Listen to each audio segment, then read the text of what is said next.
তো বন্ধুরা আমি আজকে দীঘাতে এসেছি, দীঘাতে ঠিক নয়, তাজপুরে এসেছি। তো এই দেখো আমার রুম,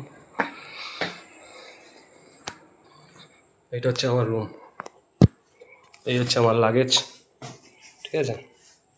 আমি ছোটো ব্যাগই এনেছি, আর জলের বোতল তো দিয়েই গেছে সঙ্গে। আর এই হচ্ছে দেখো, আর এই দিককার ভিউটা দেখো কত সুন্দর।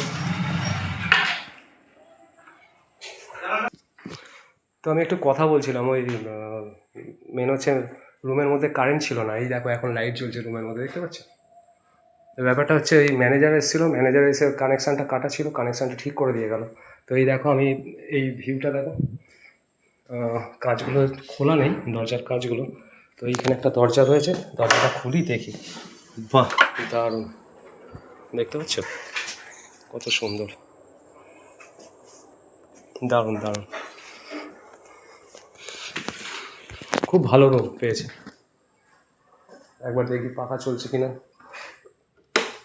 হ্যাঁ, ঠিক আছে, যাক আমি একটুখানি ঘুরে আসি এখন, কারণ এমন জায়গায় রুমটা রয়েছে না আমার, একটু সন্ধ্যেবেলায় বেরোনো যাবে না। তো একেবারে জিজ্ঞাসা করলাম খাওয়া দাওয়ার টাইমটা কখন।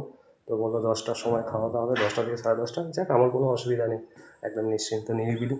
তা আমি যে গাড়ি নিয়ে এসেছি সেই গাড়ি, ওনারা বললো ওরা গাড়ি নিজেরা গাড়ি চালাতে পারে, তো গাড়ি নিয়ে বেরিয়ে গেছে।